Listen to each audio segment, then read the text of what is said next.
Good evening, and welcome to Educate Our Youth.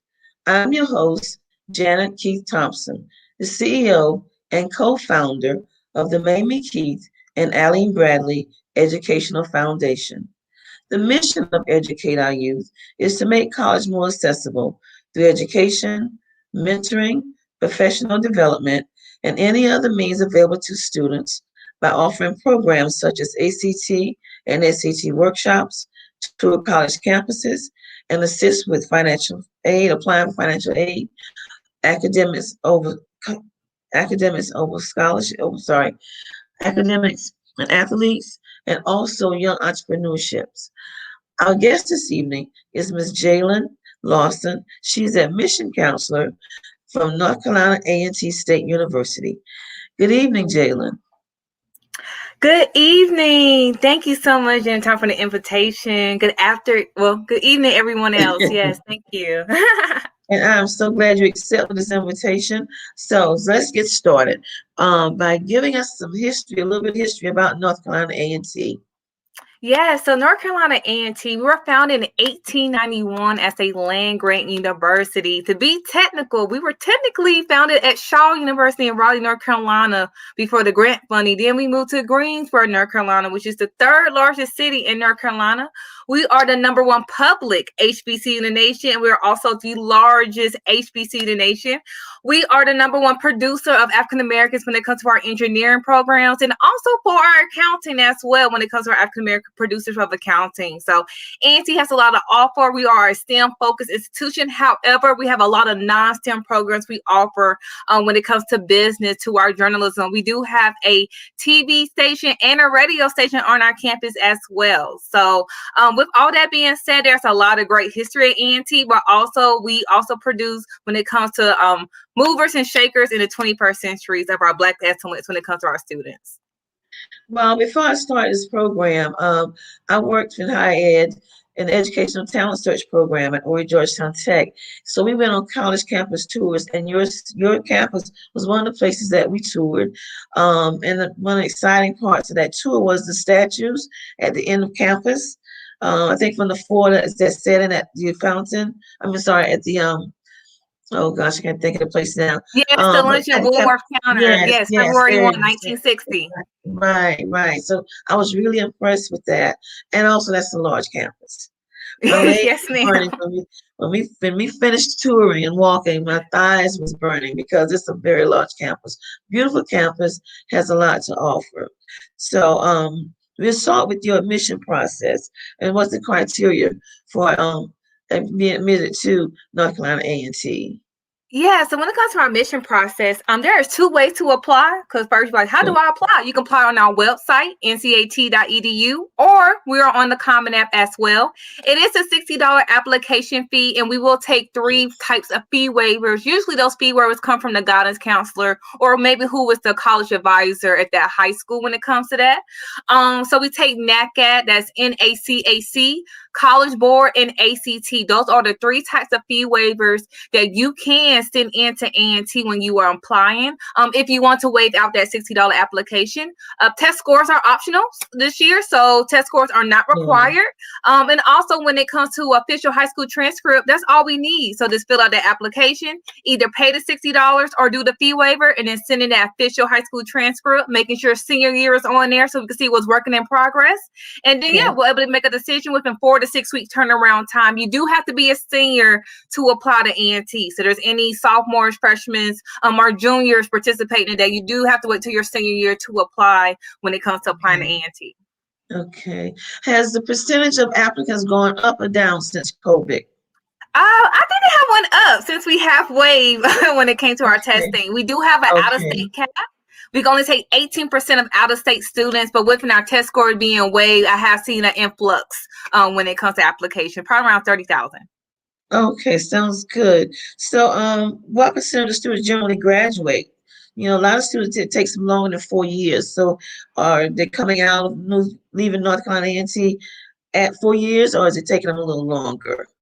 Usually around 4 years, yes, ma'am. I always tell students when it comes to retention, keep in mind, retention does go if you change your major Retention affects if you study abroad. Retention affects if you graduate early or if you get a co-op opportunity. We have a lot of Fortune 500 companies that come to talk to our students about employment. So John Deere, IBM, Cisco, any job in Silicon Valley where your junior year, you might be away because you had a co-op opportunity. So that is all considered in retention rate as well. So I tell students, keep that in mind. Okay. So you do have a lot of internships then to offer students. Yes, ma'am. Everybody asks me what's the one thing about A&T? Internships and full-time opportunity. Okay. It does not. It starts your freshman year at A&T when it comes to internships. Okay, sounds great. I would like to tell the audience, if you have any questions or comments, please go to our Facebook page or our website and send your questions and comments to us, and we'll be happy to answer them for you. So, what is it like being a first-year student at North Carolina A&T? As a first-year student, we make sure students experience that first-year experience when it comes to that. We do have our CAE, which stands for Center for Academic of Excellence. So any student that is housed as an undecided on their application or just needs some guidance, you already confirmed your major, but you need a little bit more guidance as far as what you need to do or what classes you might need to take, or maybe you're an overachiever and you want to out-test this class and you want to move into a higher advanced class. Our Center for Academic of Excellence is basically like our Student Success Center. So they make sure freshmen know about the resources when it comes to that. A&T does a great job when it comes to about knowing your resources and the opportunities when it comes to that. And the career services. We always try to push students to career services their freshman year because it's a lot of people are coming out for internships. They want to intern freshmen. You do not have to wait till you're upperclassmen. So I say A&T does do a great job when it comes to that first year experience at A&T. Okay, let me ask you, North Carolina, University of North Carolina Chapel Hill has the Covenant program, which as long as if you have a 3.25, you can get in, right? And USC has a Gamecock program. Is there a program at North Carolina A&T which will help a student stay with a 3.5 or 3.25 to get in on scholarship? There is usually a guaranteed slot for them at that college or university. Our university works a little differently. So we do offer merit scholarships if you apply for our early action. So early actions for applicants who apply before a certain deadline we may have. And then also we offer 3 4-rod scholarships, and they start at a 3.5, 3.75, and a 4.0. 2 of them are partnered with our honors program. And then the third one is partnered with our alumni relations office. Okay. So do you require audition or essay during the application process? Yes, ma'am. So when it comes to applying for admissions, recommendation letters and essays are not required. However, if you're applying for those 4-rod scholarships, that's when your essay contributes to that application. So not for admissions, but applying for the scholarships. Yes. And all test scores have been waived for those 4-rod scholarships this past year when it came to seniors applying. Okay. And what type of, most students come in, especially freshmen, don't want to assert themselves by asking for help in any way, but I'm sure what type of administrative academic support do you have on campus for students, whether it's freshmen or freshmen through seniors? Yeah, so that will go back to our Center for Academic Excellence. That's our CAE. Also, your your academic advisor for your department. However, on a broader scale, it will be the Center for Academic Excellence, which is our Student Success Hub. They do a great job when it comes to our students who are academic. And then also when it comes to our student athletes as well, making sure they're still compatible, making sure they still meet NCAA regulations as well. So they do an awesome job when it comes to our student athletes, making sure they still have time for their academics as well as practice. Right. Do you have a band, right? Marching band? Yes, our Blue and Gold Marching Machine Band. Yes, they have done the Macy's Parade. They have been the Mardi Gras. They have performed for the Carolina Panthers, our NFL team in North Carolina. Very well-traveled band. Okay. Can students live on campus the whole entire 4 years? I don't remember whether you had off-campus housing or not, but do you have off-campus housing or everything is on campus? To be technical, it's off campus, but if we're doing billing, they're going to bill you as on campus. So North Carolina A&T, they bought the city of Greensboro apartments that was across from our football field. So anybody that's been to our football field right across the street, that is technically considered on campus housing. It will be billed in your financial aid package. It's not a out when it comes to the apartments. So you won't be Oh, paying month to month. It'll be considered as housing. housing. I got you. I got you. So how is the classes? Are they lecture based? Or are they discussion based? How are your It classes depends. formulated? Yes, ma'am. So it depends when the students sign up. They will see if it's lecture style when it comes to that. So we have our Aggie Access. That is our login account. And they will let you know what type of style class is it before that student even register for it. So I do like how they have that system made. And they Okay. also let you know the head count, how many students might be in this class. So you already know, like, okay, 80 people have signed up for this class. Or maybe it's only a class, only 20 people can sign up for this class. Or this class been broken up in 5 different time frames. So maybe you don't have to take it at 8 o'clock. You can take it at 1 p.m. So Right. students do have a variety of options on how they want to take their classes. Okay. So my granddaughter has been accepted at North Carolina A&T. So what is the next step for her? So I tell students, have you been accepted into North Carolina A&T? If you want to send me an email or call me just to check to see if you've done your intent to enroll, that intent to enroll will open up your financial aid digitally. So I know some Okay. university will send a packet in the mail of your financial aid. For us, it's a login to sign in for that. But in order to Okay. see all that, you will have to do your intent to enroll. So if you want to send me an email or a phone number, you definitely can, and I can check on your status of your application. Okay. So and that's great because a lot of students don't know which way to go, until the last minute when they get on campus, they're really kind of scrambling, like where do I go to find out this information or to sign up for my classes, things of that nature. So that's a good thing. Um Next I was ask you, like, when there is counseling on campus for students. Right now we kids are going through. I know you have a lot of y'all. Are y'all virtual or y'all brick and Right. mortar? Yes, So so students have the option. So if they were to return on campus, they did have to show a negative test when they come moving in the residence halls. mhm, However, the students have the option if they want to do remotely when it comes to their class versus having class physically in the classroom when it comes to that. So they did give students that option how they want to maneuver with that. mhm, However, the classes have been broadened down in broken sizes. So maybe your class was originally 40 students. Maybe from 8 to 9, they broke them 40 students down to 9 to 10 students because of social distancing. So not all 40 is not going to meet at the same time if you physically do have to show up for that class when it comes to that. Maybe 8 show up from 8 to 9, and then another one might show up from 11 to 12, another one show up from 10 to 3. So they'll break it up if it came to a big amount class size.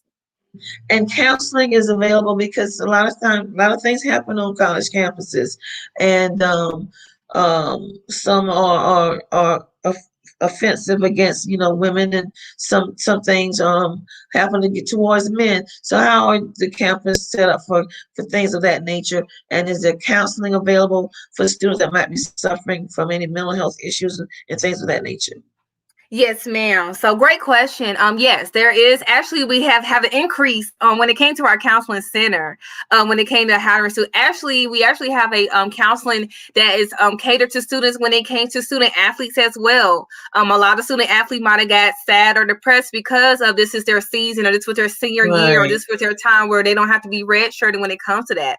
So they have counseling for all types of needs for students, but there has been an increase when it came to communication. So they send out an email maybe twice a week, letting students like, hey, we are here for you. Will you be virtual, or if you want to come in person when it comes to that standard and procedures. But yes, mental health has been a big thing. And they're also, when it Yes. comes to our academic calendar, they are putting in mental health days on the academic calendar since there is no spring break for this semester that we're in right now. Okay, so you're not having a spring break this year. No, So but mental health days. it's what they call mental health days. Okay, great. So your school year will end when this year? It usually ends. So finals, to be technical, finals are Yeah. usually around late April, and then school is usually done by early May. I say like May Okay. 8th, May 10th is usually around that time, but usually around late April, you are studying for finals. Okay. Okay. Okay. So next year, um, we I'm pretty sure we still will be dealing with COVID next school term. So you think the school, I don't know if have there been any talk about what they're going to do for the following school year? Will it remain virtual and part brick and mortar, or just one? The university hasn't put out a statement yet on how they will move Okay. forward. But I have my information. So if students want to call and contact me, maybe around, I would say hopefully around late March, early April. Hopefully I have a communication on how the university will move forward when it comes to that. But we also have an Aggie Cares website. Our Aggie's Care website is a very transparent website when it comes to the pandemic and how we're handling things as well. It's called Aggie Cares. If you go on our homepage, you can type in Aggie Care in our search engine, you will see when it comes to our protocol and procedure to how we are maneuvering as a university. Okay, and I see you studied in Seoul, Korea, so students can sign up to go abroad. Yes, ma'am. Unfortunately, it is postponed because of the pandemic. But before the pandemic, yes, you had an opportunity to study abroad. Over 200 countries. I studied abroad in Seoul, South Korea. I speak Korean and I speak French. I've been having 7 years of French from fifth grade, from kindergarten all the way to the 5th grade, and then I taught myself Korean when I lived over there by myself for about 6 months. So yes, ma'am. Wow. Okay, great. I lost my train of thought, but that's great though to speak 2 languages. Well, actually 3 with English. Yes, ma'am. So I had a student that attended Morehouse. I'm not sure whether he's still there or not. His goal was to go to North Carolina A&T, as he wanted to get into the law department. Yes, pre-law. Yes, pre-law. ma'am. So how is that? I mean, from what I understand, that was a good department, and you also have the nursing department, correct? Yes, ma'am, we do. So can you explain those 2 departments to everyone? Yes.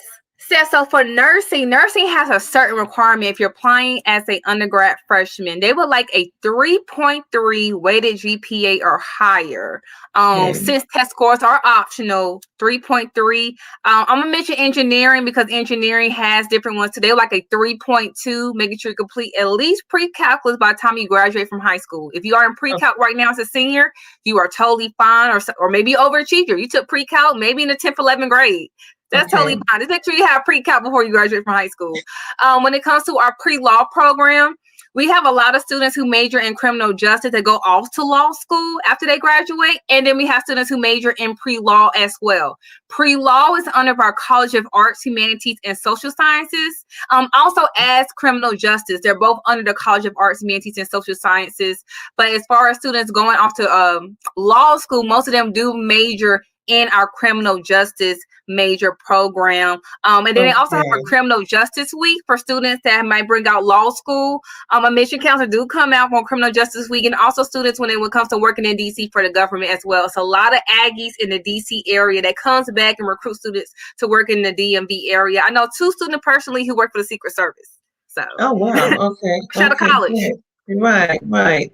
Sounds great. And of course, we cannot leave this afternoon without discussing the Divine Nine. I'm sure. Yes. Yeah. So Yes, give us the information on the Divine Nine right quick. Yes.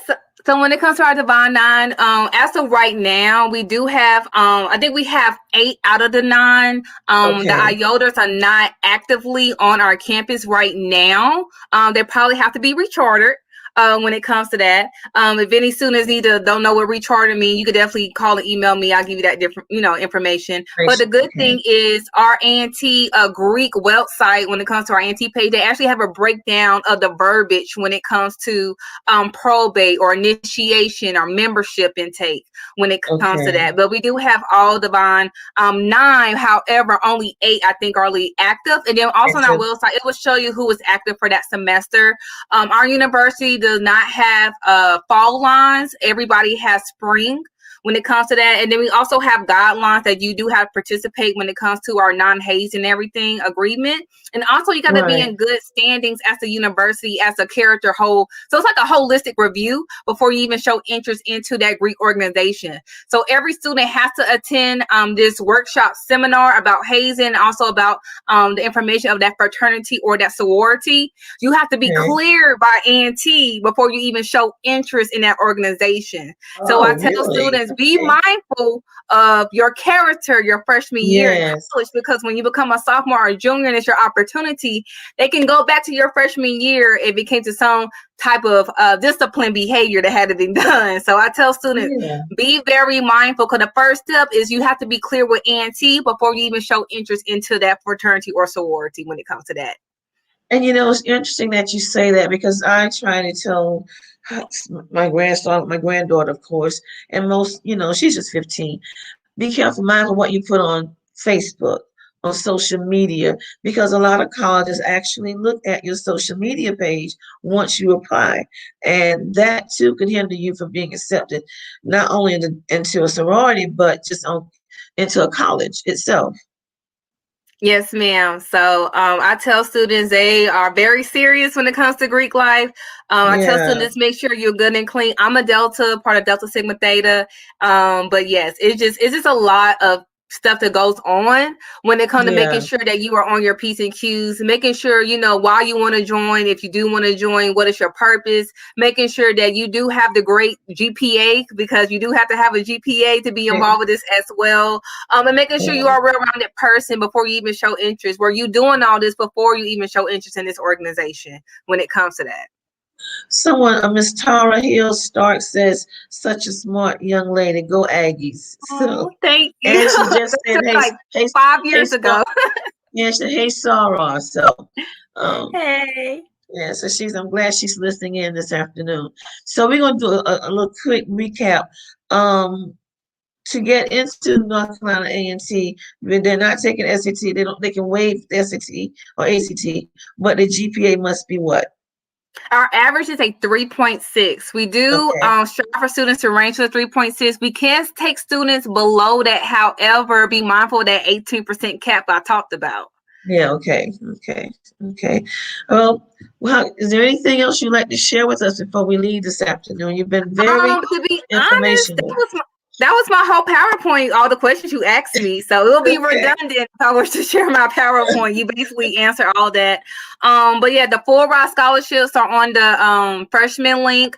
The okay. honors program, 2 of them are partnered with when it comes to the scholarships, a whole link of everything. But also I love to talk to people. So if you want to Zoom in with me one day, people that are participating, I can set up a little private Zoom link if you just want to check or just want to call me. I'm here for you guys Monday through Friday from 8 to 5. Well, Jalen, thank you so much for coming on this afternoon, and hopefully you'll be back. We'll do this again in about 6 to 8 months or so. I'd love to have you here on the show again. And so, hang in there. You're wonderful. You're great. Your employers should be very proud of you. Oh, okay, show my Okay, little heart. I see that. Thank you, darling. Have a good evening. You too. All right, y'all have a good evening, guys. Stay safe. Okay. Bye. Bye bye. Good night. You stay safe too. All right, bye-bye. Bye bye.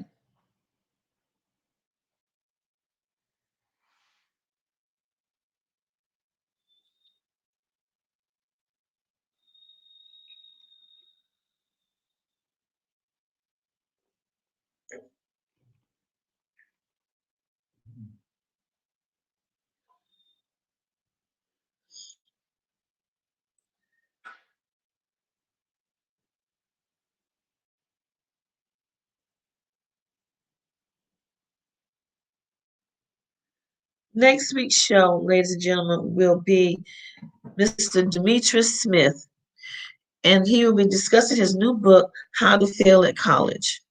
And it's not what you think. So please join us next Tuesday at 6 o'clock. Our guest will be Mr. Demetrius Smith to talk about his book, How to Fail at College. Thank you and have a great evening.